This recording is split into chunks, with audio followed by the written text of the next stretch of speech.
Hi friends, ఎలా ఉన్నారు అందరూ? నేనైతే చాలా బాగున్నాను. మీరు కూడా బాగుండాలని మనస్ఫూర్తిగా కోరుకుంటున్నా. ఈరోజు బిర్యానీ ఎలా ప్రిపేర్ చేయాలో చూపిస్తా. ఫ్రాన్స్ చికెన్ కలిపి అయితే వేసేసినా అండి. మా బాబు బర్త్డే, వాడి బర్త్డే కోసం అయితే మమ్మీ నాకు ఫ్రాన్స్ బిర్యానీ కావాలన్నాడు. అలా అని మార్కెట్కి వెళ్తే అక్కడ నాకు దొరికేవి 1/2 కేజీ అండి. ఆ రోజు అసలు రొయ్యలే లేవు ఎక్కడ మార్కెట్లో. కనుక 1/2 కేజీ తెచ్చాను. 1/2 కేజీ ఏం సరిపోతుంది కేజీ బిర్యానీకి అనేసినని మళ్ళీ అందులోనే చికెన్ అయితే వేసేసినాను నేనైతే. ముందుగా బిర్యానీ గిన్నె అయితే పెట్టుకున్నాను. అందులో నెయ్యి అయితే పోసుకుంటానండి. మస్ట్ అండ్ షుడ్ నెయ్యి అయితే కంపల్సరీ వేస్తాను. నెయ్యిలోనే పోపు దినుసులన్నీ వేసేసుకున్నాను. బిర్యానీ మసాలా దినుసులన్నీ వేసేసాను. వేసేసి అందులోనే ఉల్లిపాయలు పచ్చిమిర్చి వేసుకున్నానండి. ఉల్లిపాయలు పచ్చిమిర్చి బాగా వేగినాక బిర్యానీ మసాలా మీకు తెలుసు కదా, చెక్క, ఆకు, మిరియాలు, నెక్స్ట్ జాజి పువ్వు, జాజికాయ, ఇంకా పెద్ద ఇలాచి అవన్నీ ఉంటాయి కదా, అవన్నీ అయితే వేసుకున్నాను. వేసుకుని ఉల్లిపాయలంతా వేసి అవి కొంచెం వేగినాక కొత్తిమీర పుదీనా అయితే తీసుకున్నానండి.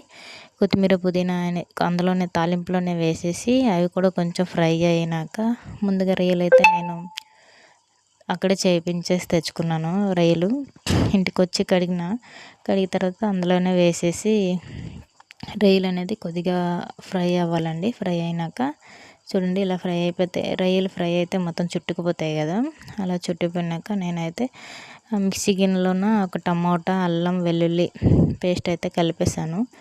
ఒక టమాటా అయితే వేసుకున్నాను. ఒక 2 టమాటాలు, అల్లం వెల్లుల్లి అందులోనే వేసేసి జీలకర్ర అయితే వేసుకున్నాను. అది పేస్ట్ చేసుకొని ఇందులో అయితే వేసేసి దీంట్లోనే కొంచెం కారం వేసుకుంటున్నాను. ఎందుకంటే నేను ఆల్రెడీ పచ్చిమిర్చి చేశాను కదా. నెక్స్ట్ కొద్దిగా ధనియాల పొడి, చిటికెడు పసుపు అయితే వేస్తాను. కొద్దిగా గరం మసాలా ఉంటుంది ఇంట్లోనే కదా, గరం మసాలా వేసేసి రాళ్ళు ఉప్పు అయితే వేసుకుంటున్నానండి నేను. వేసేసి కొంచెం అవి ఫ్రై అయ్యేలోపు నేనైతే బియ్యం నానబెట్టేసి ఉంచుదామని అనేసినని కేజీ బియ్యం అయితే తీసుకున్నానండి. 4 గ్లాసులు బియ్యం అయితే తీసుకొని కడిగేసి నానబెట్టి ఒక పక్కన పెట్టేసుకున్నాను నేను. మా బాబు కోరికలు ఏమంటే, మమ్మీ నాకు ఫ్రాన్స్ బిర్యానీ కావాలి అని అనేసి అడిగేసరికి ఇంకా చేసిన. అందులోనూ మరి ఫ్రాన్స్ సరిపోదనేసి చికెన్ కూడా అండి ఒక 1/2 కేజీ పైనే ఉంటుంది చికెను. 3/4 కేజీ చికెన్ ఏమో ఇందులో వేసేసాను నేను.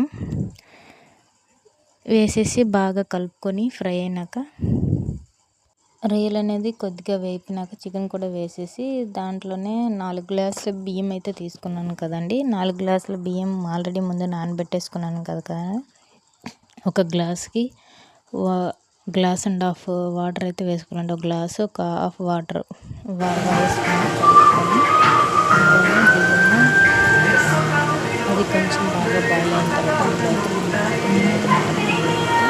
వేసేసి ఉప్పు గట్ట సరి చూసుకోవాలండి వాటర్ కూడా. ఎందుకంటే బియ్యం అనేవి కలిపేటప్పుడు విరిగిపోతాయి. బియ్యం అందుకనేసి నేనైతే అందులోనే వేసేసినాను. ఉప్పు అంతా ట్రై చేసిన తర్వాత నెక్స్ట్ మళ్ళీ ఒకసారి మూత తీసి చూసేసి నెక్స్ట్ అందులోనే కొత్తిమీర పుదీనా అనేది మళ్ళీ పైన చల్లుకుంటున్నానండి. అంతే అండి, బిర్యానీ అయితే రెడీ అయిపోయింది. మా బాబు బర్త్డేకి చికెన్ కర్రీ, నెక్స్ట్ గులాబ్ జాములు, నెక్స్ట్ కీర్ అయితే పాయసం అయితే నేను ప్రిపేర్ చేశాను. మా బాబు అడిగిన కోరికలు అయితే ఇవి. నా వీడియో కనుక మీకు నచ్చినట్లయితే లైక్ చేయండి, షేర్ చేయండి, కామెంట్ చేయండి, సబ్స్క్రైబ్ చేయడం మర్చిపోవద్దు. Thank you for keep watching. Thank you so much. Bye.